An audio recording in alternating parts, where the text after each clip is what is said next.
si les jeunes filles exposent leur corps, il y a aussi des hommes qui utilisent les réseaux sociaux pour les règlements des comptes, des insultes, de la dépravation de mœurs de tout genre. Je pense que votre question tombe à point nommé pour que et les hommes et les femmes, notamment la tranche de la jeunesse, puissent utiliser à bon escient les réseaux sociaux. Donc, ne poussez pas les gouvernements, par exemple, à diminuer les bandes passantes de la visibilité des images pour qu'après, on va dire il y a la liberté qui est mise à mal. Parce que dans d'autres pays, les TikTok sont interdits. Dans d'autres pays, même WhatsApp, les photos, les images ne passent pas. Dans d'autres pays, on n'a pas assez d'autres réseaux sociaux comme on les cite. Mais ici, il ne faut pas que nous utilisions cette liberté qui se transforme en libertinage. Parce qu'on en a parlé aussi au gouvernement, et il y a des dispositions qui sont prises à ces sujets, ça pose problème. Les jeunes filles sont en train de me suivre, et s'il n'y a pas de consommateurs, elles ne vont pas publier. Parce que et les hommes et les femmes ont créé un métier des influenceurs. C'est ce que nous n'acceptons pas. Voilà, de toute façon, sur ces sujets, il y a la loi du numérique qui permet aux personnes qui se sentent lésées par des publications sur les réseaux sociaux de saisir les cours des tribunaux. Peut-être qu'à la fin, Madame Lamineta... C'est la consécration d'un combat qui a commencé depuis belle lurette. En 1960, dans notre pays, les femmes n'ont pas eu droit de vote. Vous voyez, de là où nous venons, d'abord pour féliciter l'action du gouvernement dans son ensemble et particulièrement mon collègue de la santé. Évidemment, nous travaillons sous la vision du chef de l'État sur le cas des montées maternelles pendant l'accouchement pour plusieurs causes, notamment après l'éclampsie ou alors le manque des gestes importants. 70 femmes qui meurent par semaine, par jour, vous l'avez dit. Essayez de comparer ça avec un crash d'avion où chaque jour, il y a 70 personnes qui tombent. Vous voyez un peu la gravité. C'est alors qu'il est très important, c'est alors qu'il faudrait que nous tous nous soutenions justement cette couverture santé universelle pour que nous puissions diminuer ou alors éradiquer. Vise plutôt la matérialisation de la volonté du président Félix Tshisekedi de promouvoir aussi le talent féminin. Donc, tous les 4 présidents mais il y a sa confiance dans moi aussi. Président de la République démocratique du Congo, place à Zamaton de Mingi, au Ponamina, et on connaît vraiment moi, nous avons besoin vraiment mandat comme à l'autre tabac, il y a bien, de se payer vraiment.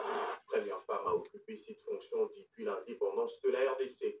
Pour ces dames interrogées, il n'y a aucune différence entre un homme et une femme sur le plan intellectuel. Pour moi,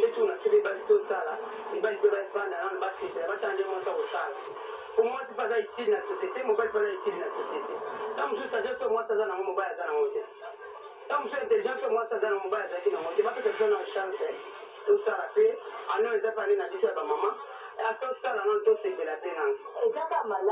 Pour ayeba qui a moqué, tout faut attirer maman. Pour maman de yemutu, à tomaka nda. Natif du Congo central avec une carrière pleine dans le monde séculier et un parcours atypique en politique, Judith Suminwa Tuluka va devoir former un nouveau gouvernement au moment où les grandes priorités du garant de la nation sont non seulement le développement économique du pays de Lumumba, la question sécuritaire avec la guerre qui bat son plein à l'est, oppose la RDC au Rwanda. D'ailleurs, dans ses premiers mots, lors de sa nomination, la première ministre entrante de la RDC avait adressé 2 mots de soutien aux populations dans l'est de la RDC. Mes pensées vont à l'est et dans tous les coins du pays qui aujourd'hui sont confrontés à des conflits face à des ennemis qui sont parfois cachés, qui ne se révèlent pas, mais que l'on trouvera, qu'on va pourchasser d'une manière ou d'une autre. Je pense à toute cette population et je suis de tout cœur avec elle. Avant de conclure, et je sais que la tâche est grande, les défis sont immenses, mais ensemble, avec le chef de l'État, avec l'appui de notre gouvernement, et de toutes les institutions, et ainsi que l'appui de toute la population congolaise, on y arrivera. Merci beaucoup. Voilà, merci beaucoup pour ces éléments et pour les réactions des Congolais qui sont unanimes par rapport au choix qui a été fait par les présidents de la République. Tout à l'heure, pendant que je vais demander à la technique de nous préparer les tableaux, Madame la ministre d'État, vous parliez justement de la représentativité de la femme. Nous avons essayé, avec nos services, mais aussi la collaboration de Brigitte Kiakou, de retracer un peu ce qu'ont été les pourcentages de participation de femmes au gouvernement. En 2017, en moyenne, c'était 10%. En 2018, 20%. En 2021, 27%. Et en 2023, 28%. Vous-même, vous avez été vice-première ministre dans le premier gouvernement du premier ministre Sama Lukonde. Maintenant qu'il y a une femme qui est première ministre, sûrement que la pondération sera encore plus élevée. Alors, peut-être, vous qui avez l'expérience du combat de femmes, est-ce qu'aujourd'hui, on peut dire que les femmes sont suffisamment représentées dans les postes de responsabilité en RDC? Oui, nous allons reconnaître qu'il y a beaucoup d'avancées. On ne peut pas parler en termes de suffisance parce que la Constitution, qui est la loi fondamentale, n'a pas encore été appliquée convenablement en termes de parité. Mais nous devons reconnaître qu'il y a beaucoup d'avancées. J'avais déjà parlé du point de vue cadre légal parce que le gouvernement fonctionne par rapport à un cadre. Au niveau maintenant de la présence des femmes dans les instances de prise de décision, il y a des avancées. Prenons les cas actuellement à l'Assemblée nationale, c'est 64 femmes sur les 477, en attendant que Aruchuru, Massissi, Yakoma et Massimanimba, nous allions aux élections. C'est déjà beaucoup d'avancées parce que si nous comptons après la période de transition, par exemple, il y avait 48 femmes, n'est-ce pas, à avoir 64 sur 477 députés, il y a des avancées. Au niveau provincial, c'est vrai qu'on a régressé d'1%, parce que l'année passée, enfin la législature passée, il y avait 70 femmes députées provinciales dans l'ensemble de la République.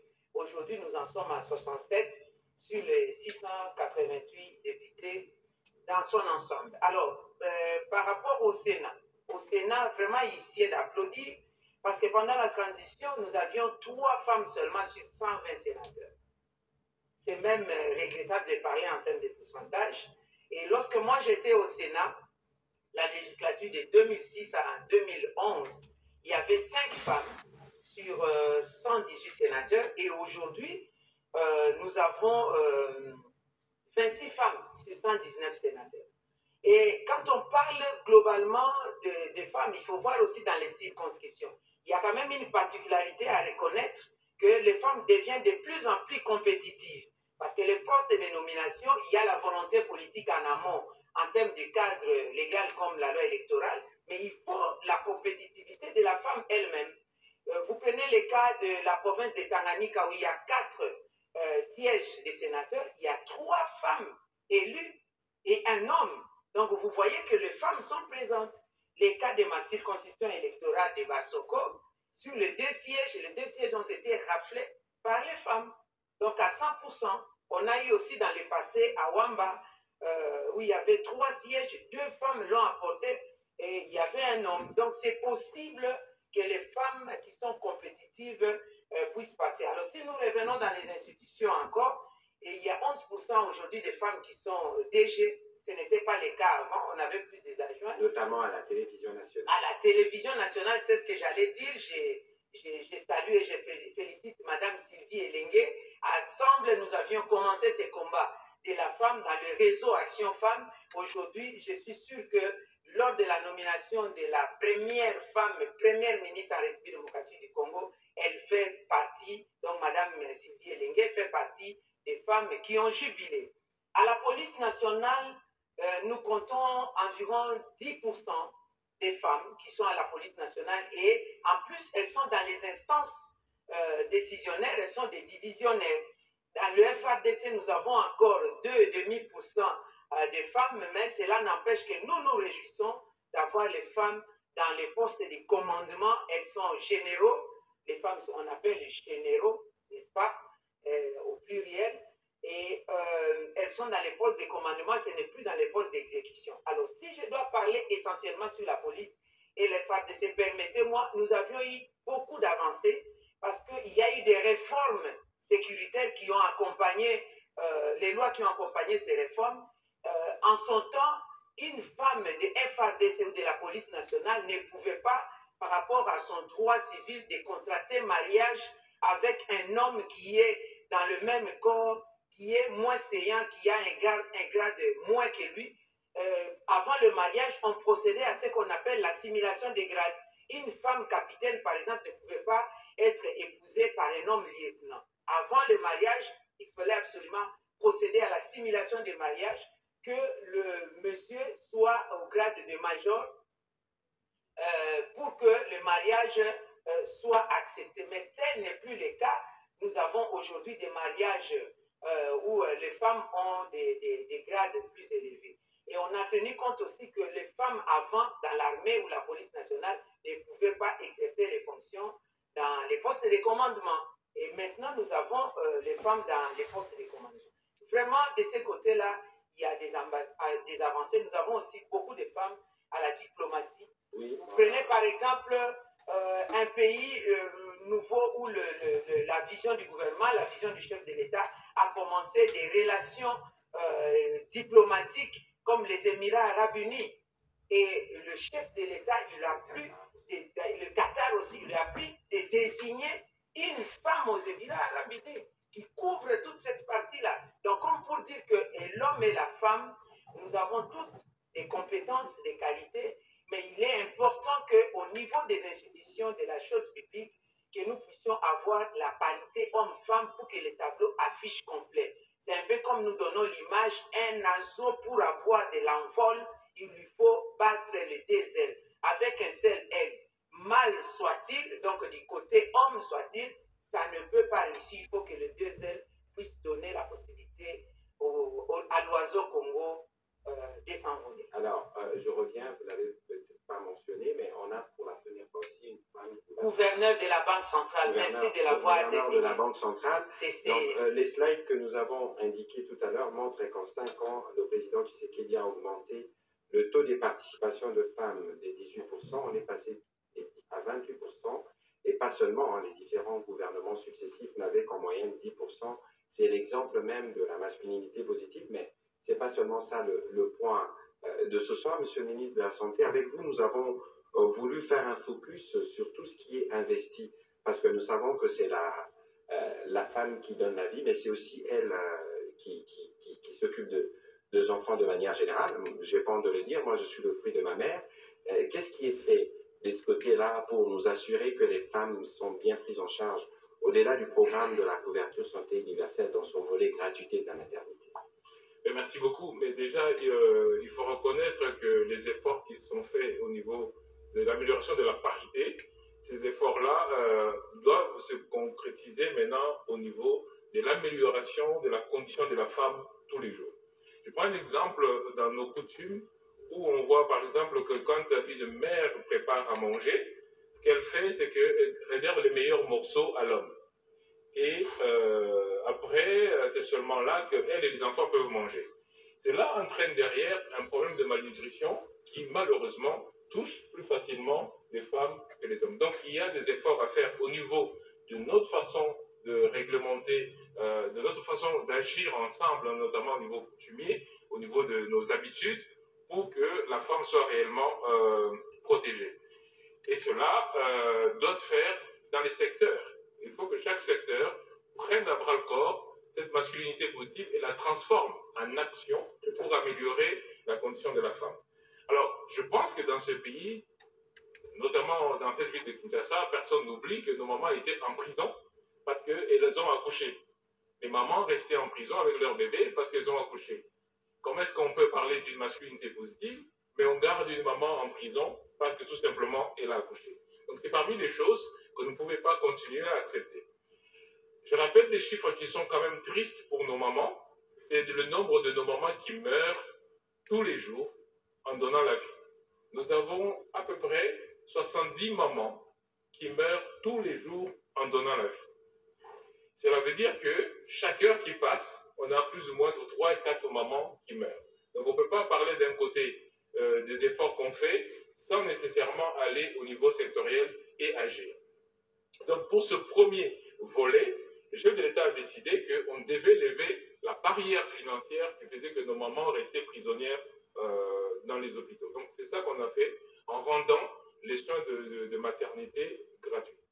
Mais cela nous donne une autre possibilité, c'est d'avoir des jeunes mamans sous contrôle pour leur donner l'éducation nécessaire, notamment Oui, pour le oui, contrôle. mais parce qu'il semble que la gratuité de la maternité, c'est une manière d'encourager les femmes à faire des enfants. On parle de démographie et tout ça. Alors la question que je pose aux gens qui disent ça, qu'est-ce qu'on fait? On laisse les mamans continuer à payer les soins? Non, ce n'est pas du tout une manière d'encourager. Non seulement qu'on n'encourage pas, mais au contraire, on voit que quand on le fait, on a plus facilement le contrôle parce que les mamans viennent, on peut maintenant les éduquer. Parce que quand on regarde les villes, effectivement, on peut se dire, oui, mais les mamans vont commencer à faire des enfants. Mais il faut imaginer dans notre arrière-pays où les mamans meurent parce qu'elles accouchent quasiment tous les ans. Et personne n'est là pour les aider à planifier leur propre vie et leur propre maternité. Donc c'est très important qu'on diminue les barrières qui font que les mamans sont exposées à tous ces risques. Et une des barrières, c'est la barrière financière. C'est pour cela que l'État a investi. On a parlé là de la première fois qu'on a des femmes au poste de général dans l'armée, mais c'est là aussi la première fois que le gouvernement met de l'argent pour que les mamans soient prises en charge de manière spécifique. Et je rappelle toujours le chiffre que tout le monde connaît, c'est des millions, notamment 42 millions de dollars. Et là, le président de la République vient d'instruire pour que, dans le budget qui est en cours, eh bien, toutes les mamans de la RDC soient prises en charge lors de leurs accouchements et lors de leur grossesse. Nous sommes en train de travailler aussi pour diminuer notamment certaines choses auxquelles peut-être on ne pense pas toujours, c'est le cancer du col de l'utérus, qui touche énormément de nos jeunes filles, qui touche énormément de nos mamans. Et donc, pour prévenir ces cancers, eh bien, nous intégrons aussi le paquet de la détection précoce de ces cancers et aussi de la vaccination pour éviter ce cancer. Donc, tout cela va faire que ce qu'on appelle, nous, le capital humain, c'est-à-dire l'éducation plus la santé, puisse bénéficier à nos mamans. Et donc, c'est un projet majeur du chef de l'État et je crois qu'on a déjà des résultats pour montrer que ce que le chef de l'État dit, ben, il le fait. Les milieux ruraux, quelle stratégie proposez-vous pour encourager une participation plus active des leaders religieux, des leaders coutumiers et communautaires à la promotion de la masculinité positive en RDC? Monsieur le porte-parole du gouvernement, j'ai une question d'actualité, vous allez m'excuser. Les adhésions dans les camps de ceux qui ont pris les armes contre la République suscitent des réactions.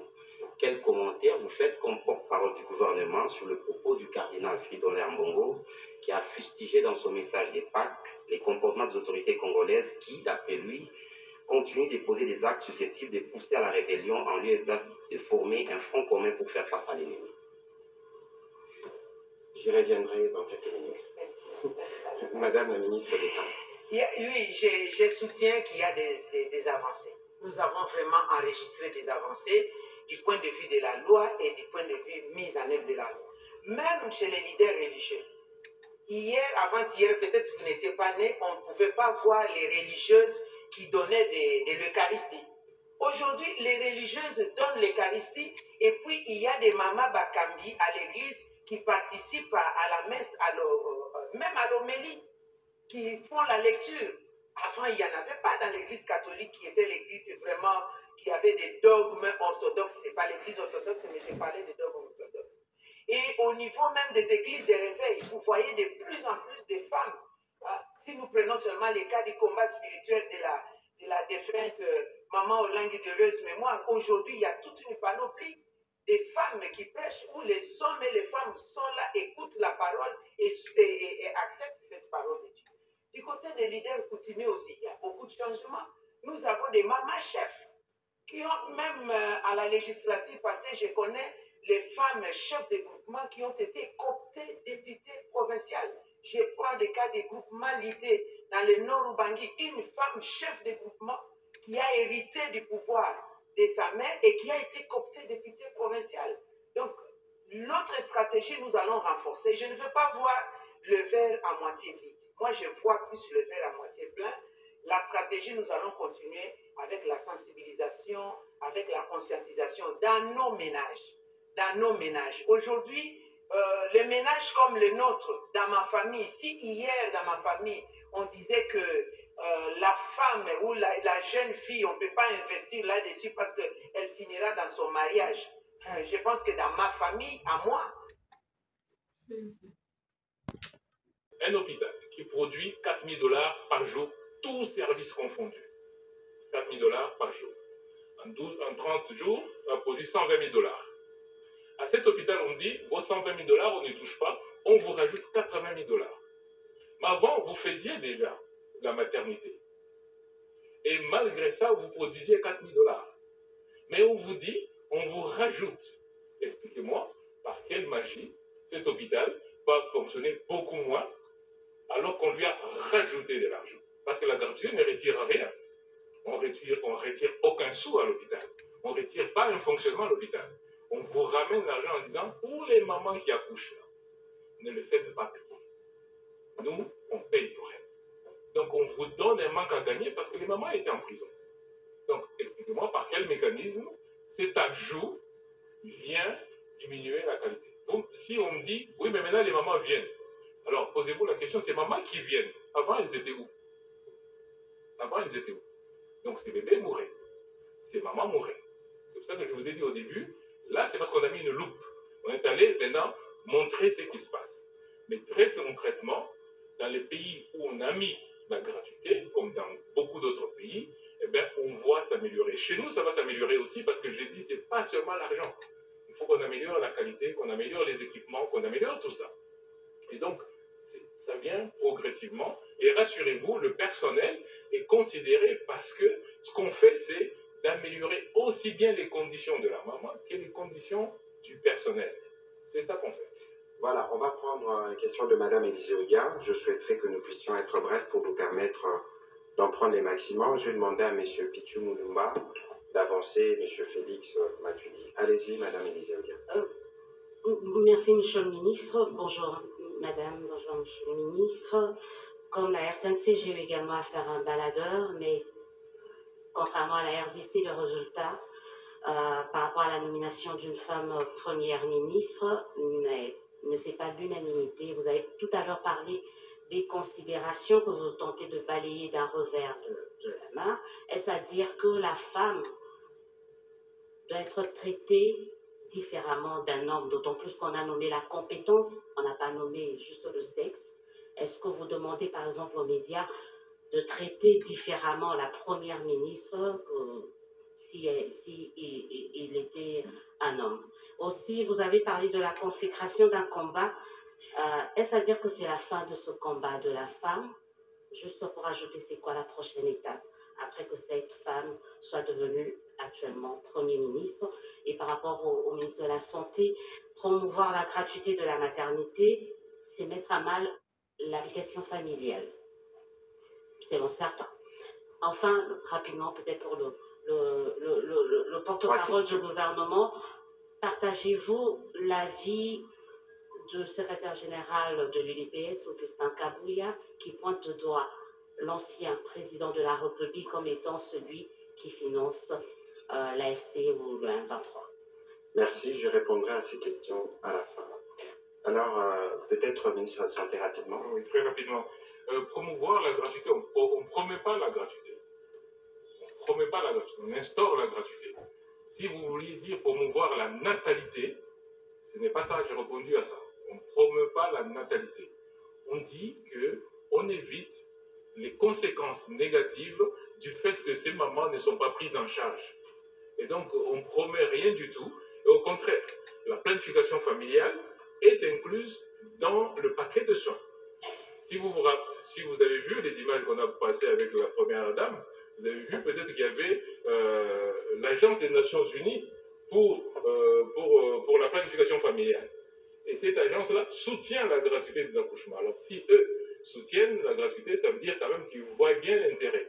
Comment voulez-vous éduquer une maman qui accouche si vous ne l'avez pas sous la main? Comment voulez-vous? Elle ne vient pas. Comment vous allez lui donner le moyen de savoir qu'il faut espacer les grossesses pour bien s'occuper de l'enfant qui vient de naître? Il faut l'avoir sous la main. Si elle n'a pas d'argent et qu'elle ne vient pas, vous ne la verrez pas. Vous n'allez pas faire votre planification familiale.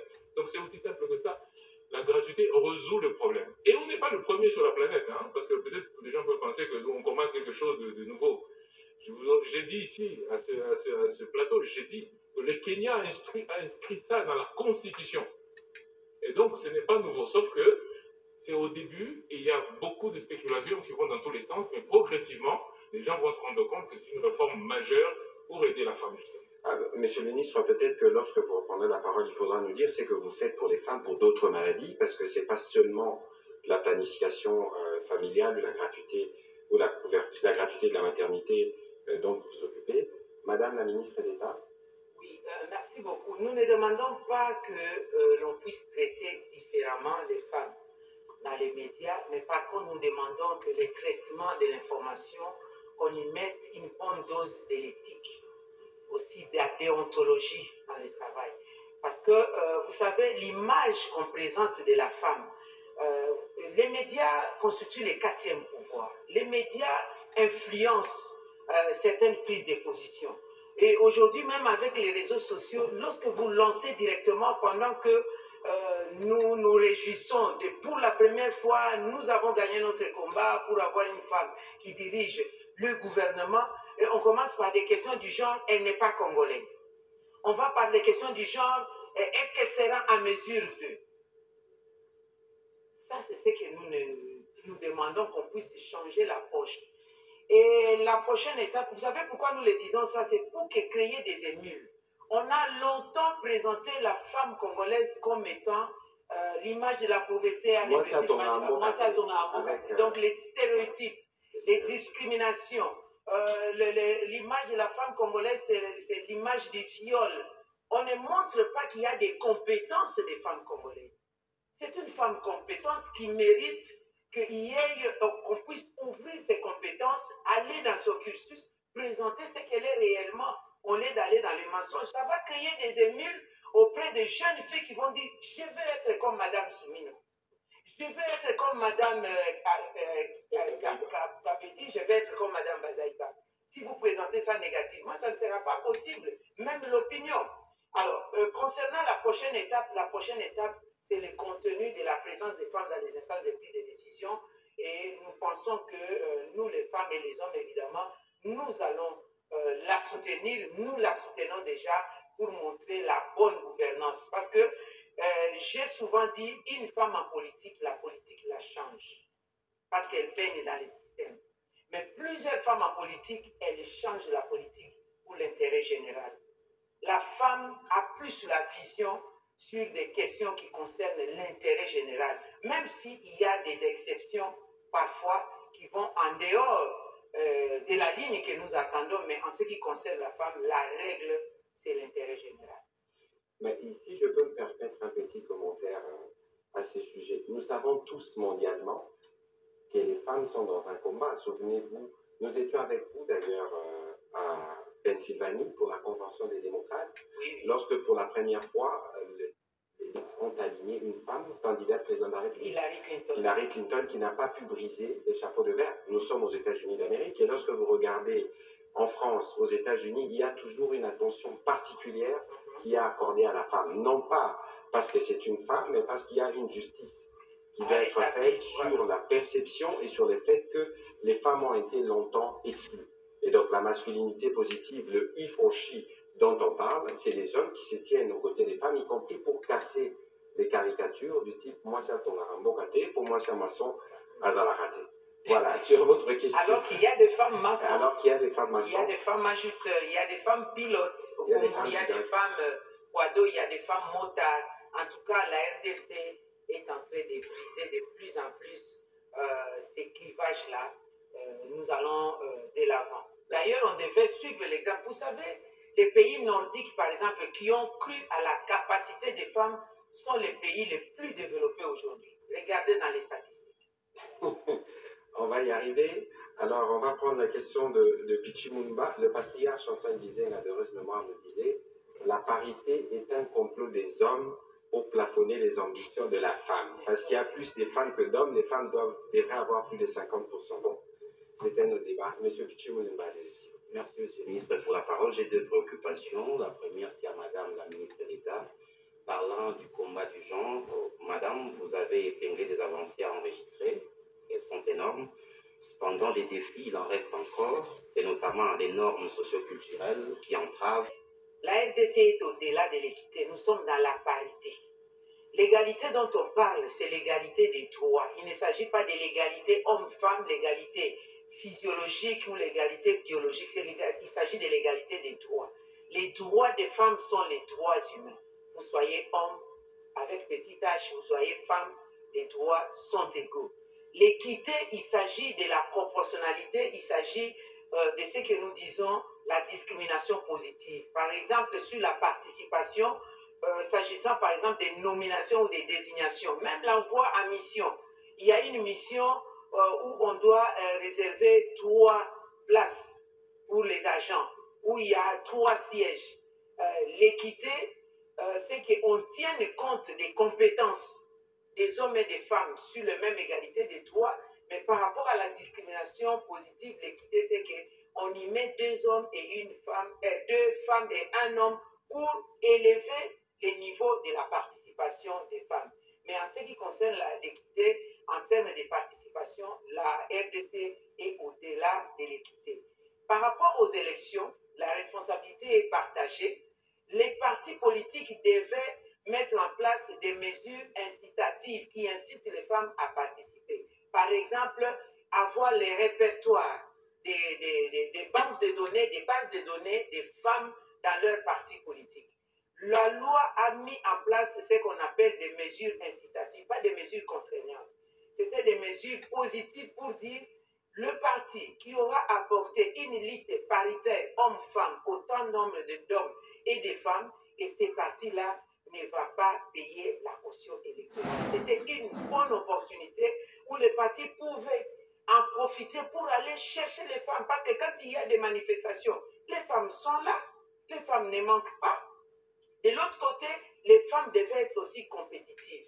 Parce qu'on est là en matière électorale. On ne peut pas obliger la population à lui dire votez autant d'hommes, autant de femmes. Là, ça ne serait plus la liberté. Il y aura plus de démocratie. Mais il faut que les femmes se présentent. C'est pourquoi j'ai dit la responsabilité est partagée. Pourquoi j'ai dit partager la responsabilité des partis politiques est engagée? Parce que vous savez, il y a des femmes qui regorgent des compétences. Mais certaines femmes sont comme un peu des véhicules qui ne démarrent que lorsqu'on pousse. Vous allez vous décourager, vous dites ces véhicules ne démarrent pas. Mais si vous poussez, ça démarre et puis au fil du temps, la batterie se charge. La plupart des femmes, moi j'ai l'expérience comme chef adjoint des partis politiques, je suis allée recruter les femmes pour les mettre dans les comités exécutifs. Aujourd'hui, ce sont des femmes brillantes. Mais si je n'étais pas partie les chercher, on n'allait pas connaître ces compétences des femmes. J'ai fait la même chose pour les cabinets. Je suis allée recruter les femmes parce que mon secteur, c'est quand même un secteur technique du ministère de l'Environnement. Je suis allée les chercher, les recruter. Mais quand elles travaillent, elles sont toutes compétentes. En tout cas, dans la plupart des cas, les femmes sont compétentes. Voilà, votre question est importante. Quelles sont les stratégies que nous allons mettre? Nous sommes déjà avancés en termes de stratégies. Les stratégies, c'est vous aussi, les médias. Vous allez devoir nous aider avec les images positives des femmes. Aujourd'hui, nous avons pour la première fois une femme première ministre. On commence à aller dans des détails subjectifs du genre, elle n'est pas congolaise, elle est la fille de qui, on ne la connaît pas, elle a quelle compétence? Madame est compétente. Madame a un parcours élogé. Je parle ici de Madame la Première ministre. Elle a un parcours élogé. Toutes les femmes ne sont pas devant les médias. Mon cas est différent des autres femmes. Elles ne sont pas devant les médias, mais elles sont compétentes. Comme par exemple la gouverneure de la Banque centrale. Elle n'est pas devant le média, mais c'est une femme compétente. Donc, c'est le rôle des politiques d'aller procéder au recrutement des femmes. C'est aussi de la responsabilité des femmes d'être présentes, de se rendre visibles. Au parti politique, il faut la visibilité, il faut que vous soyez aussi audible, qu'on vous entende, qu'on vous envoie, qu'on vous voie ou qu'on puisse vous recruter. Les partis politiques doivent agir comme des coachs. Nous avons beaucoup de jeunes gens qui ont des talents ici, mais vous voyez, des coachs, des entraîneurs circulent le monde entier, vont même dans des quartiers pour aller voir les jeunes gens qui jouent à la balle dans des terrains qui ne sont peut-être pas appropriés, mais on décèle les talents, on prend et on parfait ces talents. Voilà ce que je peux répondre. Voilà, monsieur le ministre, rapidement, parce que vous avez déjà plus ou moins répondu à la question. Oui, très rapidement pour dire d'abord que... Question avec monsieur Liévin Bouzolo. Monsieur Jesper Labunda se prépare pour la question qui suivra.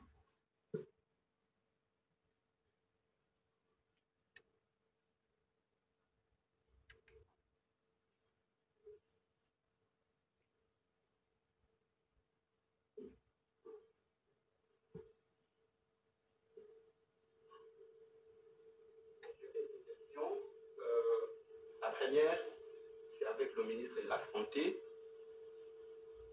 Alors, monsieur le ministre, quelle est votre réaction face à cette frange de la population qui estime que les hôpitaux ici à Kinshasa, où est pratiquée la gratuité de la maternité, les services n'est pas de bonne qualité et que votre ministère n'y communique presque pas?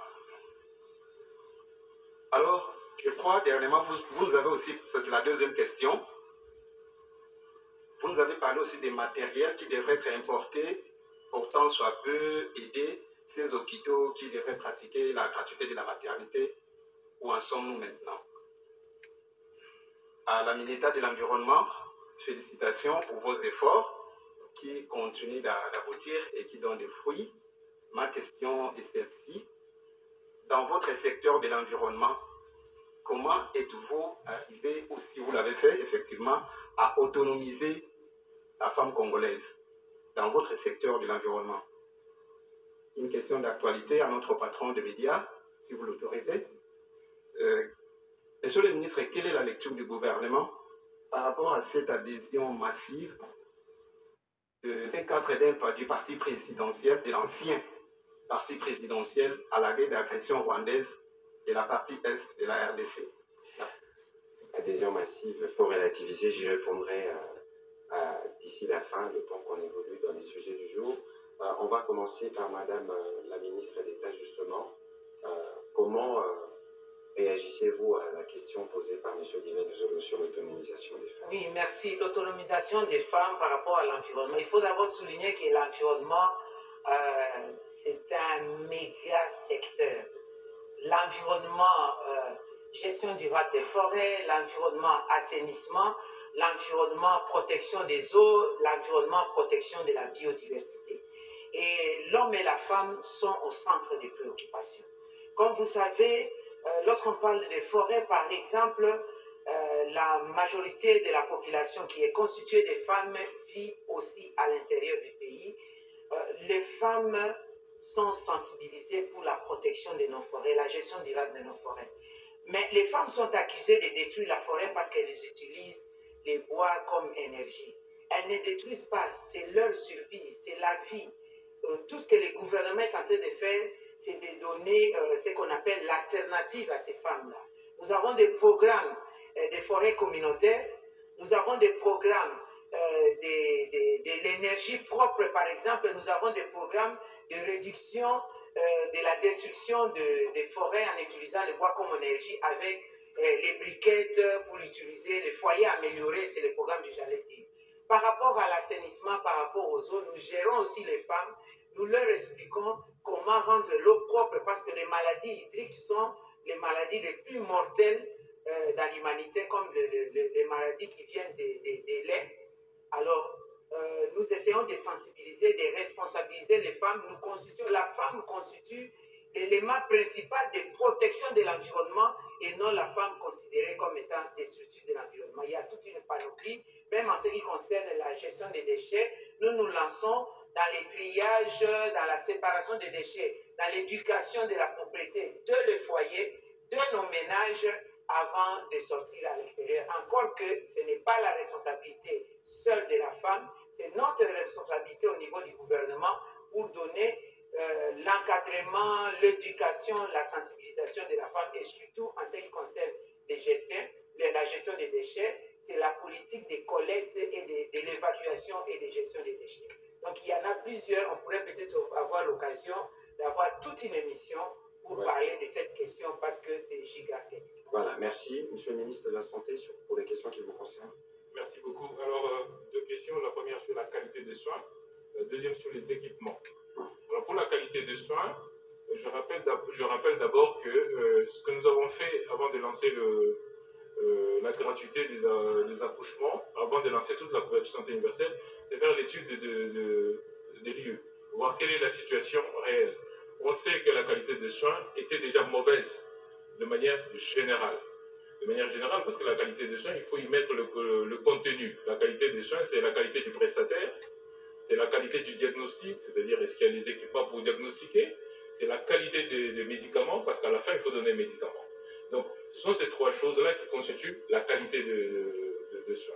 Là, quand on regarde ces trois éléments, on se rend compte qu'il y avait beaucoup de lacunes. Et ces lacunes-là, nous sommes en train de les adresser. Ce qu'on a fait d'abord dans un premier temps, c'est qu'on s'est rendu compte, comme je l'ai dit tout à l'heure, que dans nos hôpitaux, les femmes étaient en prison. Avec cette qualité-là, parce que cette qualité n'était pas meilleure ou n'était pas dégradée, elle était déjà difficile. Et donc, mais malgré ça, les mamans vont quand même accoucher dans nos centres. Je vais vous donner un chiffre qui va vous interpeller. Nous avons, avec le Nigeria, le même taux de mortalité de la mère et de l'enfant. Sauf que quand on regarde le Nigeria, on voit que les mamans meurent parce que souvent, elles accouchent à domicile. C'est culturel. Dans les milieux ruraux, elles restent à domicile. Et quand on regarde la RDC, nos mamans vont presque à 80% dans les centres de santé. Et elles mouraient dans ces centres de santé. Ça veut dire que c'est un problème de qualité. Donc on le sait ça à l'avance. Sauf qu'on ne résout pas tous les problèmes d'un coup. On dit, on lève d'abord la barrière financière pour que les mamans viennent d'abord sans avoir peur de venir. Parce que le fait de ne pas venir fait qu'on augmente encore les chiffres des mamans qui meurent. Donc on lève la barrière financière. Ensuite, on améliore la qualité en sachant qu'on parle de trois éléments essentiels. On parle de la qualité du prestataire, c'est-à-dire le médecin, l'infirmier. On parle de la qualité des équipements et on parle de médicaments. Pourtant, vous me l'entendez souvent dire, nos médicaments, la plupart sont de mauvaise qualité. Ils sont de mauvaise qualité depuis longtemps. Je rappelle que notre programme de la gratuité est en marche depuis 6 mois, parce que les gens peuvent penser que c'est depuis très longtemps, que ça ne marche pas, mais c'est depuis 6 mois. Et depuis 6 mois, nous avons 13 000 mamans par mois que nous soignons déjà. Ce qui fait à peu près 60% des mamans que nous sommes déjà en train de prendre en charge. Il y a encore 40%. Et nous sommes en train de monter en puissance. Ce n'est pas un programme qui peut se mettre en route de manière parfaite d'un coup. Donc ça doit monter en puissance. Alors pour les équipements qui font partie de la qualité, j'avais dit et je répète encore, on a reçu pour plus de 2000 maternités. Sauf que quand vous avez ces équipements-là, il faut les amener. Je vais vous donner l'exemple par exemple de Kenge, de Gombandundu, où les équipements sont en route depuis 2 mois à cause des situations de transport. Donc c'est vrai que ça, c'est des choses qui ralentissent les équipements. Et effectivement, pour quelqu'un qui dit, mais oui, vous parlez, mais moi je n'ai pas de couveuse. Oui, mais il faut 2 mois pour que ça arrive. Et donc, nous avons, le président de la République a acheté. Ce n'est pas qu'on va acheter, c'est déjà acheté. Nous sommes en train de déployer dans nos maternités plus de 2000 kits qui comprennent des lits d'accouchement, qui comprennent des lits d'hospitalisation, qui comprennent de banques de sang, qui comprennent beaucoup de choses. Mais on est en train de les déployer. Je rappelle encore que ça fait 6 mois pour que les gens n'aient pas l'impression que ça traite depuis 2 ans. Parce que parfois les gens se disent, mais non, mais ça ne marche pas. Alors, je reviens quand même sur la qualité pour dire, là on vient de recevoir des équipements, des centres de simulation pour amener les infirmières, les sages-femmes à pratiquer sur les mannequins, à pratiquer dans un centre, mais très rapidement. C'est des formations de 2 ou 3 jours, mais qui permettent aux gens de monter rapidement en qualité. Et ça, c'est pour améliorer cette qualité. Et donc, il y a plusieurs choses que nous sommes en train de faire. Bien sûr, tout ne se voit pas d'un coup, mais ce sont toutes ces choses que nous sommes en train de faire pour qu'à terme, nous puissions diminuer cette mortalité. Ce qu'on a fait avec la couverture, c'est qu'on a mis une loupe.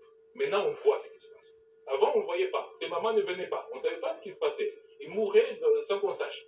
Et maintenant, on a l'impression qu'ils viennent et ils meurent. Mais ils mouraient. Ces bébés-là mouraient, les prématurés. Quand il n'y a pas de couveuse, il n'y a pas de couveuse. La maman n'avait pas de couveuse à la maison. Sauf que maintenant, on dit, venez. Qu'au moins là, on puisse les prendre en charge et on améliore progressivement la situation. Mais, monsieur le ministre, je me souviens que dans une de nos discussions, vous nous aviez dit que c'est à Kinshasa qui a le plus fort taux de mortalité. Mais qu'est-ce qui justifie cela? Et pourtant, à Kinshasa, on est censé être près des hôpitaux, avoir le matériel qu'il faut. Deux choses importantes. La première, c'est les centres de santé. Et d'ailleurs, ici, j'en profite pour dire aux centres de santé, ne retenez pas des femmes que vous ne pouvez pas soigner. Parce que quand vous n'avez pas le plateau technique pour faire une césarienne, ne gardez pas une femme enceinte qui a une grossesse à risque jusqu'à ce qu'elle soit en danger. Parce que là, quand vous allez la transférer enfin, ben, elle va arriver trop tard. Or, c'est le premier problème que nous avons remarqué. J'ai dit qu'on a mis une loupe. Les cliniques universitaires m'ont fait un rapport très intéressant. Le taux de mortalité était très bas aux cliniques universitaires. Mais il n'y avait pas beaucoup d'enfants qui venaient naître là. Maintenant, le taux de mortalité est très élevé. Pas la faute des cliniques universitaires. La faute du fait que maintenant, on leur transfère des mamans qu'on a gardées trop longtemps. Mais comme on sait que maintenant, elles peuvent aller à l'hôpital, on envoie, mais on envoie trop tard. Mais là, ça montre qu'on envoie quand même. Mais avant, on n'envoyait pas. Avant, cette maman mourait. Et ça, c'est le premier phénomène, c'est-à-dire les centres de santé qui n'ont pas le niveau, mais qui gardent les patients. Le deuxième phénomène, c'est l'agglomération de Kinshasa, où beaucoup de personnes s'agglutinent autour, dans des endroits où il n'y a même pas un centre de santé. Ce qui fait qu'avec le nombre d'habitants de Kinshasa, Kinshasa devient le numéro 1 en mortalité, du fait tout simplement de l'agglomération. Pourquoi il n'y a pas assez de sages-femmes non plus dans nos quartiers? Alors les sages-femmes, ça c'est un très bon point que vous soulevez. Je vous donne encore un chiffre pour que vous soyez édifiés. C'est que au niveau du ministère de la Santé, on a plus de 250 000 agents. Mais on a moins de 1% de sages-femmes. Alors quand vous trouvez une moins situation... de 2500. Moins de 2500. Quand vous trouvez une situation comme ça, vous ne pouvez pas la régler en 6 mois. Il faut maintenant, nous avons fait plusieurs choses. Premièrement, moi j'ai demandé et j'ai accepté qu'on crée l'ordre national des sages-femmes. Et deuxièmement, il faut maintenant qu'on les forme le plus possible. Là, nous sommes en train, par exemple, de former les médecins conseils. Les gens ne savaient pas, dans ce pays, il n'y avait pas de médecin conseil. Le médecin conseil, c'est celui qui est l'intermédiaire entre le malade, enfin, le système, et l'hôpital. Quand nous sommes arrivés, il y avait 0. Nous sommes maintenant, là, à 68 depuis hier, parce qu'hier, on a sorti une nouvelle génération. On avait déjà fait 30, maintenant on a fait 38. Donc on est en train de remonter le facteur de la qualité qui est la ressource humaine. Parce que sans ça, derrière ça, il y a le médicament. Le médicament de mauvaise qualité, et vous savez que maintenant, avec la gratuité, nous essayons maintenant d'acheter les médicaments et de disponibiliser. Pourquoi? Parce que les médicaments qui circulent sont souvent de très mauvaise qualité. Et les mamans consomment ça. Les bébés consomment ça. Et là, on ne peut pas améliorer la qualité tant qu'on a de mauvais médicaments qui circulent. C'est pour ça que tout cela se tient. Et je pense qu'on a fait 6 mois, on est en train de faire la revue de tous les problèmes. Je pense que maintenant, on va commencer à voir l'impact sur la mortalité. Voilà, merci Monsieur le Ministre pour ces réponses détaillées. On va prendre rapidement la question de Jasper Labunda. Faites une économie. Ma question, j'ai votre question.